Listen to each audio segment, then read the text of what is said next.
In this Cartoons Aren't Anime series, where we've been looking at some of the fundamental differences between Western and Eastern animation, there have been a couple of junctures at which I've mentioned religion. The reason for this is because religion and the history of religion's influence on culture and subsequently art and media is incredibly great. Great and terrible things have been done through the media in the name of religion. But we're not here to talk about all of that, really. We're going to be talking about the influence that religion, both Western religiosity and Eastern religiosity, has had on the medium of animation, how religion is portrayed in anime and cartoons, and in particular, the so-called anime-inspired cartoons. Now, the first thing that there is to note is that the Western religions and Eastern religions that we'll be discussing are Christianity and Judaism, and therefore Judeo-Christian values that come from the West, as well as Eastern religions like Shinto and Buddhism, the primary religions practiced in Japan, where the majority of anime comes from, and Buddhism in particular being found in much of the East generally. These religions have played an important role in the development of culture and in the course of history in the West and East, respectively.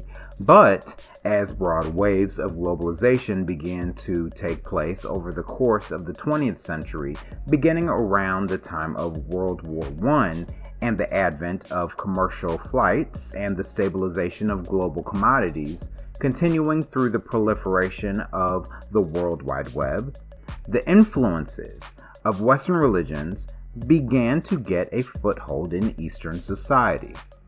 Resultantly, Western religious influences can be found in Eastern media and anime. Similarly, Eastern religious influences can be found in Western media and animation as well, seen especially in the last 20 years as anime and Asian-inspired content began to grow in popularity in Western media. Eastern religiosity can be found in just about every popular anime that you come across, from depictions of temples to home shrines. It can be seen even more broadly in anime in the discussion of religious ideologies, values, and their implications on characters even when any type of formal religion isn't presented. The primary Japanese religions of Shinto and Buddhism are very well documented in anime, particularly anime who place their stories in feudal Japan, when the shogunate or Bakufu, and by extension Buddhism, had a heavy influence on daily life.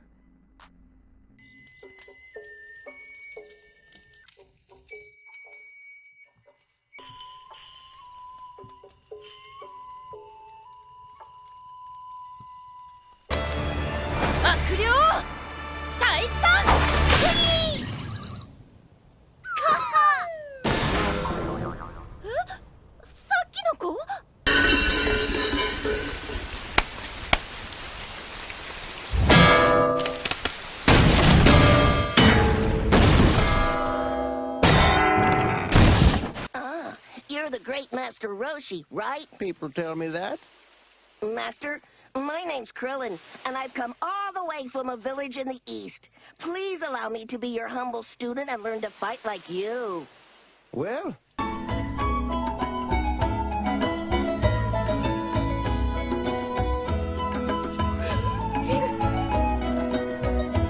These depictions have long been a part of anime over the years in some capacity, and they continue to be. Yet not only is Eastern religiosity a part of the anime landscape, Western religions, i.e. Christianity, and to a peripheral extent, Judaism, have made themselves present over the course of globalization, particularly in the post-millennial age. These depictions can be described as overt depictions of Western religious imagery, Christian allusion, overt characterization of characters with Christian themes and paraphernalia, and Judeo-Christian allegory. People are crying out to God for salvation night and day, but you angels can't be bothered to show up. Now, but 2 hills over, another village is being marauded by evil men. 8 innocent slump charred on stakes burned by men of the church. Why do you not save them? Why don't you? There is a prescribed order to the world, an order you flout. 間に合ってよかった。間に合った。地上スレスレでキャッチできたから死なないで済んだ。これを。特急生きる希望をあげる。希望？生きる希望。 Now, outside of Eastern animation, depictions of religious or faith traditions are very far and few between. There isn't really a graceful way of saying this, but no respectful comparison can be made between Eastern and Western religious representation because religious representation doesn't really have a presence in Western animation, especially in today's market. Christianity and Judaism have played a pivotal role in the construction of what is seen as the West: colonialism, manifest destiny, slavery, the influence of the Pope, the Church of England, the Crusades, television censorship, the Civil Rights Movement, religion's influence on every aspect of the American government despite the existence of the separation of church and state, from swearing in on the Bible to the dollar, to the fact that every US president has been at least culturally Christian, is a manifestation of the influence that Christianity and Judaism has had on the West. In truth, Western faith traditions don't have any concrete representation in Western animation, even while religion is embedded in so many aspects of Western culture and history. There are, however, some long-lasting tropes and properties that continue to make some allusion to Christianity and Judaism, many of which come from decades-old properties, and they're worth mentioning. And lo, the angel of the Lord came upon them, and the glory of the Lord shone round about them. And they were sore afraid. And the angel said unto them, Fear not. Baboons to the left of me, baboons to the right. The speeding locomotive tore through a sea of inhuman fangs. A third came screaming at me. I don't understand. I am the God of your ancestors, Abraham, Isaac, and Jacob. You shall do my wonders. We come bearing gifts. See? Mold. I brought francs and cents. And fur. Well, this image certainly has the Christmas spirit. Tommy, if that new king catches us with our old books, we're gonna get in a lot of trouble.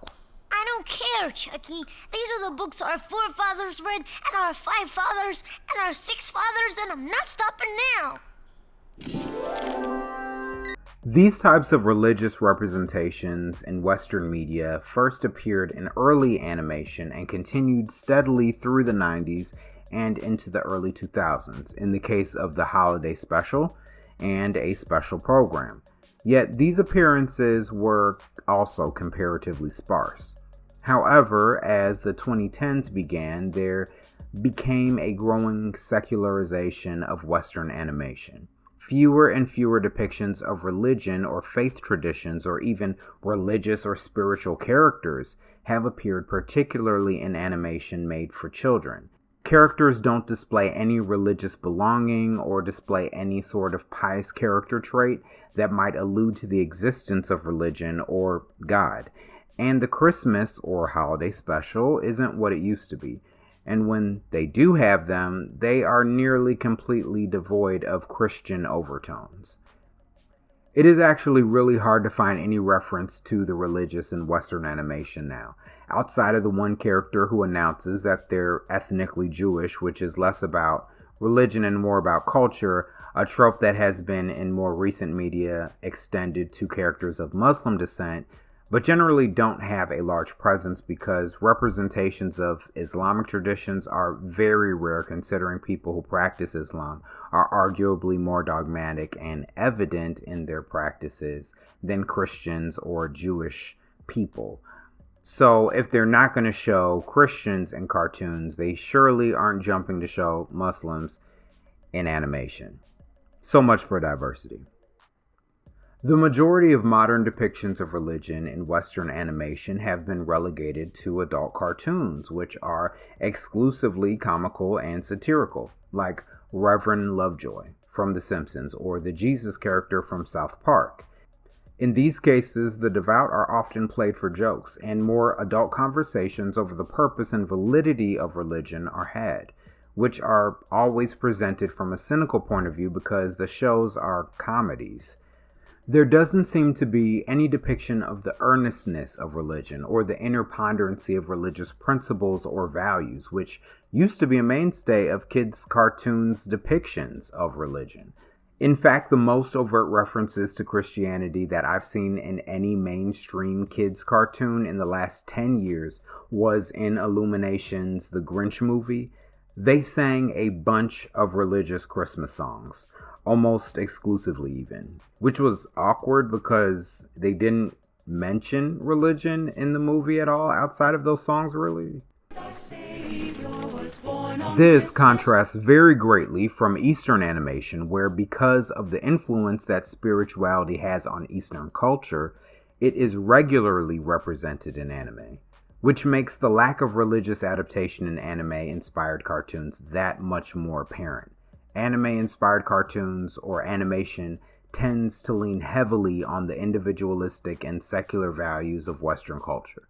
Generally, they approach spirituality and religion in two different ways. First, anime-inspired cartoons tend to downplay or mess over Eastern religious philosophy. We can see this in the Avatar universe. Of the 4 nations, the Air Nomads were the only prominently spiritually inclined culture in the world. Once they were destroyed, not only was the Avatar universe's world cut off from a part of the world that was inherently more spiritual, but the audience was cut off from a potential adaptation of that spirituality. It only existed thereafter in the form of Aang and the spiritual practices that he continued, his virtues, and his connection to the spirit world, the spirits he and his friends met, as well as in the few other characters that displayed some type of spirituality in what was an animated universe that was, because of the Fire Nation, increasingly secular. Now, spirituality was in this case downplayed because of that narrative choice, but I will say that Avatar did a beautiful job in the ways in which it did choose to approach spirituality. However, when they went to The Legend of Korra, depictions of spirituality changed from a nuanced but downplayed spirituality to pretty messed over. The Legend of Korra really didn't know what they were doing when it came to the depictions of spirituality or religion in the series. Take Tenzin, who was supposed to be Aang's spiritual predecessor. He followed the practices of the Air Nomads, but his entire demeanor seemed to be divorced from the spiritual ideology of the Air Nomad. Character-wise, he was wise, but quick to anger, and in his training of Korra, he seemed to be more concerned with her adherence to airbending practices rather than their spiritual ideology. He didn't seem to have the same spiritual diplomacy of Aang even when Aang was a child, and seemed to be more of the world than Aang ever was. In fact, Zahir, in his characterization, although twisted and deranged, seemed to play more to the religious discipline of the Air Nomads than Tenzin, even though Tenzin was taught directly by Aang, an actual Air Nomad. It was as if Tenzin was an Air Nomad practitioner, but not a monk, treating the education of new airbenders more like a boot camp than a spiritual pilgrimage, when being an Air Nomad was a lifelong faith system that's based in communal living and vows of selflessness. In fact, in Korra, airbending leaders were self-described as airbending masters rather than monks, the way Aang described himself, his peers, and the titles given to the leaders of the Air Nomad people. I mean, Aang was a master bender, but he knew when to retreat, to submit, and when to fight because he was also a monk. There's a reason why the last remnants of Monkiatsu were seen sitting, because it is very believable that a monk would surrender in a life or death situation when fighting would be fruitless. Yes, Tenzin's lack of spirituality was a plot point in the Legend of Korra series, but it is still worth mentioning. Furthermore, the rest of the spirituality in the show was kind of messed over too. Genora's spirituality was treated like chosen one magic rather than spiritual knowledge and discipline like the nomads or Iroh, who achieved a connection with the spirit world. The spirits were changed from mysterious and esoteric creatures of otherworldly knowledge and form to basically Pokemon. The entire harmonic convergence arc has nothing to do with Eastern religiosity and is more related to the Western study of astrology and spiritualism, and the whole Rava versus Vatu plot point is more Western good versus evil binary religiosity. Heaven kite versus hell kite. Nothing to do with Eastern spiritualism. At least not essentially. See? Messed over. Secondly, it is important to acknowledge a more modern anti-religious approach to the representation of religion, which appears most often in anime-inspired cartoons. Religion and religious people are depicted as blindly religious zealots and/or blatantly evil cultists. The Masters of the Universe show depicted their only organized religious organization as an evil cult. Castlevania did as well. In the show, the church was a bunch of bigoted, patriarchal, arrogant fools that burned an innocent woman at the stake, or a cult. Sypha was a part of a tribe of nomadic, monk-like magician characters, but she constantly made a point of saying how irreligious she was, and her people being essentially witches. Yasuke did the same thing with their villain, who was a demonic Catholic priest. This is a very common trope in recent anime-inspired Western animation, especially that which is geared toward older teens to adults. Religion or religious people are probably depicted as evil. Other than this, most anime-inspired cartoons don't represent religion at all. Star vs. the Forces of Evil? Nope. Besides this character design, a monk that can heal. She-Ra? Nope. Steven Universe? Nope. Aside from this scene. Kipo? No, not really. In truth, despite the stark difference between the representation of religion in Eastern animation versus Western animation, there is no clear reason why this difference exists. According to the Pew Research Center, 70% of Americans have some sort of Christian affiliation. Another 6% are affiliated with other major religions, which is pretty consistent with other Western countries. According to Helen Hardacre, a Harvard University professor, only about 60% of Japanese citizens practice some type of religion, which is comparable to most European nations. So, what is the reason why the practice of religion or spirituality is so much more often represented in Eastern animation than Western? In the West, this could be because no one would be satisfied by any representation. The American evangelical community seems to be hyper-aware of the types of religious representation represented in media meant for children. Many Western animators may be wary of representing major religions in ways that might attract the ire of these communities, some of which have a lot of political and social power. Historically, this may be the reason that there has always been sparing representations of religion in animation. However, the steep decline in religious representation in Western animation can probably be ascribed to the growing secularization of America and, by extension, of animation showrunners. The number of religiously unaffiliated Americans have doubled since the 90s, according to The Atlantic. Resultantly, we see in Western animation either religious marginalization or anti-religious sentiments promulgated through anime-inspired animation, which is ironic to say because anime has a much more balanced approach to religious representation. The modern criticism of organized religion having less to do with the existence of a higher power, but rather more to do with the practices and beliefs of evangelicals who are viewed as oppressive and bigoted toward both women and LGBT individuals, and their unwillingness in many of these religious groups or denominations to engage meaningfully with these topics Many Western animation showrunners lean left very hard politically, and not that this would inherently make you anti-religious, but there is an increasing representation of both women and LGBT individuals in animation.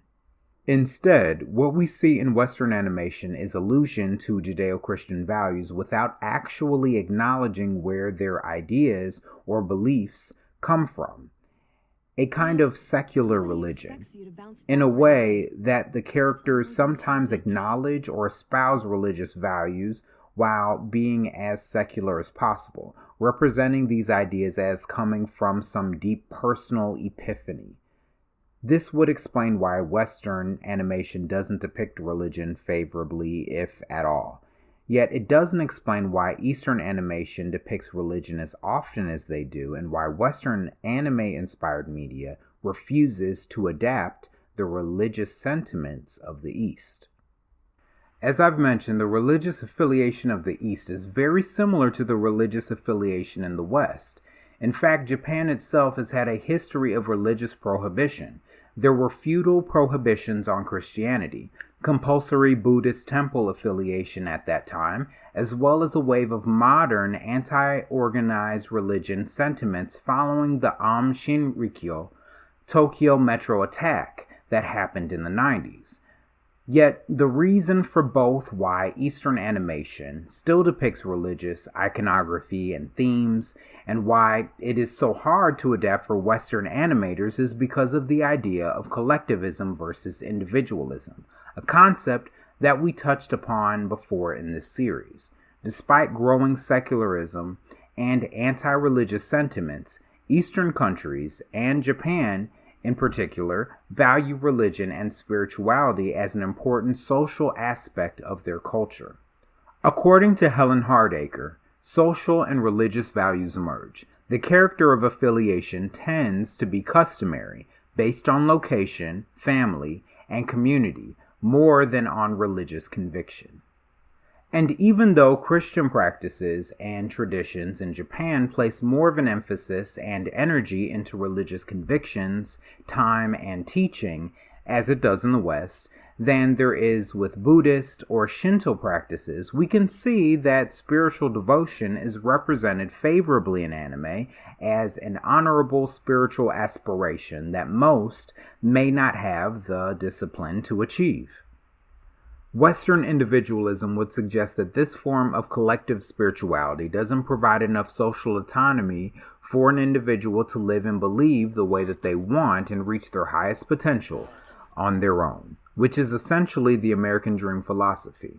And therefore, they choose a more idiomatic moral relativism, which at its worst creates a lot of virtue signaling in Western animation, aside from marginalizing religious representation. Anime does a good job of representing religion. They'll depict religion from the West and from the East from an apolitical perspective.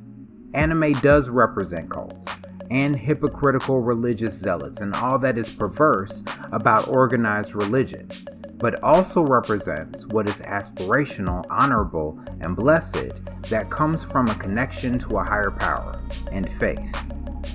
On the other hand, Western animation has had a sharp decline in its depictions of Western religions, as well as some hostility towards representing religion at all in any meaningful way. So the question is, can one truly be anime inspired if they're unwilling to acknowledge the social impact of religion on culture and the meaning that spirituality has in the lives of millions of people across the globe in animation?